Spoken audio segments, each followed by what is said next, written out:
I'm presenting here actually on behalf of IDMP, of our joint integrated drought management program. My colleagues from WMO, Bob Stefanski and Sebastian Gray, I think many of you know them.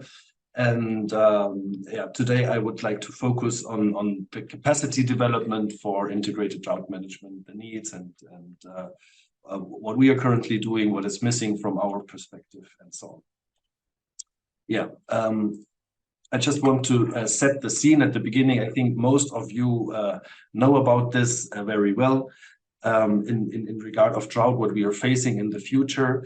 So when we look into the hazard aspect of the risk, you all know there are these three factors: the vulnerability, the exposure, and the hazard, or is it called in the last IPCC the climate driver. Even under a best case scenario, when we can reach the Paris goal and really limit global warming well below 2 degrees or even 1.5 degrees, droughts, where they occur currently, will double in their frequency, and also their intensity will increase. So this is the best case scenario that we could have. And currently, we all know we are not on track even for that. So when we look into that hazard aspect of drought, we know it will be way more often, it will be more intense, and there will be also unprecedented events that we are currently not facing. I mean, we are hearing records in regard of the climate every month. Now we have the warmest September, for example, in history. In, I think, Central Europe, at least in Switzerland, it's, I think, 4 degrees above the normal at the moment. This is, of course, not drought, but this is all related, as you know.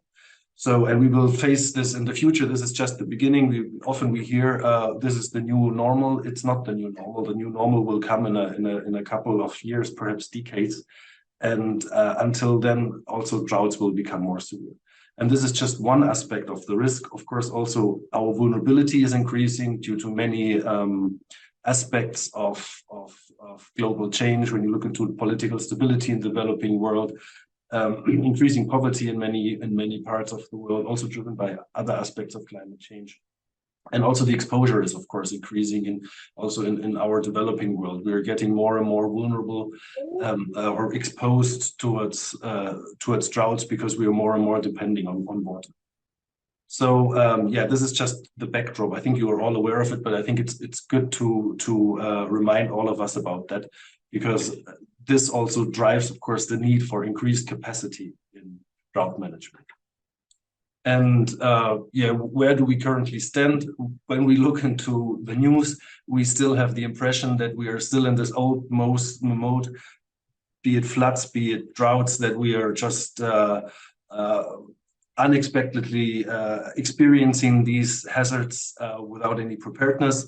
We are still in the crisis mode. Politicians come. You all know about the illogical hydrological cycle, where we are sure we want to act now, we want to change the system. Then after 2 months, there are other important topics and nobody's really doing something about the issue anymore.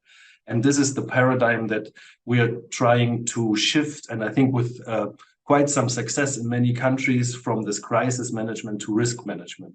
We don't want just to react to crisis because it's expensive, it costs lives.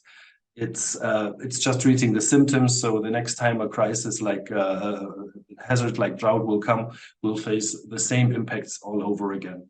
So in contrast to that, if we really deal with the risk, we manage the risk in advance, we can avoid the most severe impacts. We can mitigate these impacts in many fields, and we are way more prepared in regard of cost and also how severe it is for the livelihoods of the population in regard of the overall vulnerability also to other hazards, for example. So and we see that this is working. When we look into Somalia, for example, in 2011 they faced a very severe drought with a lot of deaths caused by famine, and then 5-6 years later, 2016-17 was another severe drought, even more severe if you look into the physical drivers like precipitation compared to the 2011 one, but there were less victims because there was a better preparedness already. I mean, every death is too much, and every family that loses their cattle is too much. But we can see that it's actually working. This crisis management is really the worst thing that you can actually do in the face of an increasing drought risk that we are facing in many parts of the world. And this is how our program is structured, and this is how the whole community, also the United Nations Convention on Combating Desertification, FAO, all the international organizations are trying to work together to convince governments to work more on resilience building in contrast to this crisis mode. And IDMP was founded exactly 10 years ago at this high-level meeting on national drought policy that you can see here on the slide. We are promoting, or we are the custodian of these three-pillar approach that has been applied in many countries now all over the world, and that we are still applying in many countries, where you have the pillar one, the monitoring and early warning, where of course all the information that comes from EO is very key. I mean, without that, it's not possible. The same holds, of course, for the risk and impact assessment for the pillar two, vulnerability assessment. All this depends nowadays completely on EO information, and therefore the capacity building, but we'll come to that, is very important. And also, of course, for pillar three, when it comes to the actual action on the ground, how we can change policies, implement drought policies, and so on. Preparedness, and then also for the response, there is also a big need for information derived from satellites and so on. Yeah, this is our program, and I think many of you know about it. And ADPC is, for example, also a partner of us. I think others of you as well. So we are a kind of platform for many partners that work on drought with different aspects of drought and different regional aspects, from academia, research, governmental, non-governmental institutions, international institutions, and all of them come together, and and we're trying to be the platform where this can be, where like a community of practice, this was mentioned before, where these partners can work together on drought, and people that look for support, like governments, for example, can reach out to us. So we have annual meetings. We just had one last month in Stockholm, in Sweden. We have programs and projects in the most regions of the world. We have a help desk where countries or students or all sorts of people, I'll come to that later, can request support, and then we'll reach out to our partners, for example. If we cannot provide that support ourselves within our program or within our two organizations, we'll reach out to partners who then support in answering these requests. We also have a youth component and gender inclusion and so on. So it's a quite complete overview. So we're not just focusing on this pillar one on the monitoring, but we're really trying to respond to all aspects of integrated drought management and promote that. In this slide, and this is an overview about this pillar one, how it's ideally set. And you are all aware about the drought monitoring that happens with EO, but of course also with situ measurements of different aspects of our environment and ecosystems. We derive then some drought indicators like the SPI, SPEI. There are several dozens of them, and we have this handbook of drought indicators also that reflects that. This is then categorized and mapped, of course, as you can see here in this example. And then comes the most important step that often is forgotten when we look at it just from a technical point of view. The drought plan or the drought policy that actually connects these drought categories with different types of actions. And this is often something that is really missing on the ground, and where we are still struggling to also capacitate policymakers, and on different levels, on the local level, but also on the the county level and then on the national level, to make them understand that without connecting this technical systems that they always are keen to have with actually the policy to make to trigger action, that it's completely incomplete and doesn't really help. And of course, when we look into all of these different steps, there are nowadays huge opportunities for all of this. You can there's, and I don't need to tell you, you all know this way much better than I do. There is so much data available. How to select the best pressive data for my needs.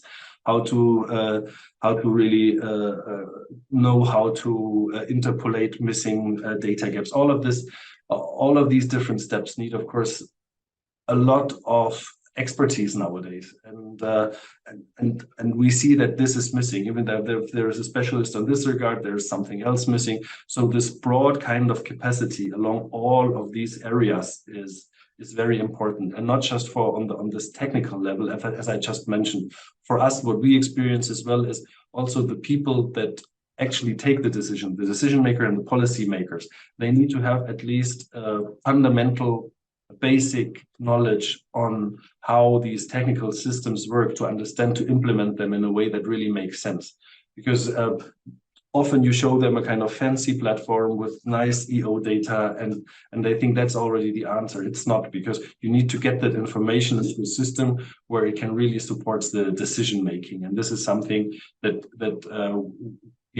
we are still struggling with. So when we speak about the capacity needs, it's not just these technical aspects, which are very important, which are still not answered in most of the countries in the world, but then also when it comes to the kind of non-technical aspect of these systems, also a lot of the capacity or even more capacity is missing to implement these systems in a way that really makes sense.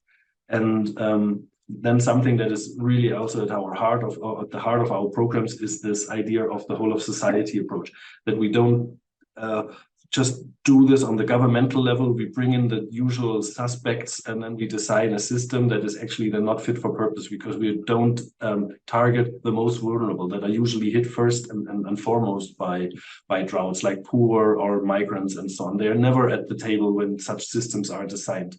And this is also a big problem, which drives, of course, the vulnerability most. I mean, if we just speak about the big farming companies and these things that have a say when we are designing these systems, then we are not reaching those who we actually want to reach. Yeah, this is just a summary of in these pillars where Earth observations are needed, and where, of course, also then the capacity needs are derived. Yeah, and this is one example of a system. We have several supported the implementation of several here. This is the East African Drought Information System, Drought Watch from EOTEC, where JRC did a lot of work as well. And it's a public system, a public drought information and decision support system. It provides warnings in a 10 days raster. And I think that the nice thing here is that you not just have the station and the EO information, but you also have the real impact information of the farmers on the ground, from the farmers on the ground. So with apps and so on, they can submit their reports, and this is then fed into the overall in the overall drought information. Of course, also for that, capacity building is needed. How to best connect this, but also then for the farmers on the ground, how to really do that. They change. So this needs to be not like we usually do it in a project type style of things. We do this one time in 3 years and then it's done, but this needs to be really implemented as a mechanism, that this is repeatedly done. There needs to be an organization that is in charge of that, be it a ministry or whatever, who does that repeatedly. And for all of this, idea of sustainability is important. And then when we look into the finance, I think a lot of the finance for the capacity building is there. One example, the Green Climate Fund that you all know. the readiness portfolio, where every country has a $1 million portfolio per year to access. Most of the countries don't even access that. This is really mainly focusing on capacity building, of course, on other things with strategic frameworks, adaptation planning, and so on, and other climate finance mechanisms have this kind of capacity building as well. I think we're just not good enough in accessing it often, and really make use of that funding. And this is also an invite to all of you and to your communities, that we are always there. We are supporting countries in accessing climate finance for these kind of things, including capacity building. So if you have identified a need, you have a country where this is really needed, we're always there. So we don't need to be part of the project. We just support also in accessing funding for this kind of activities. Yeah, we are doing capacity building ourselves as well. We are currently an online course open. These are not the latest numbers, but it's quite successful. We were actually surprised because we didn't advertise it a lot, but we can see that there is a huge demand at the moment for this kind of courses. And we are currently also establishing a strategy how to scale that up.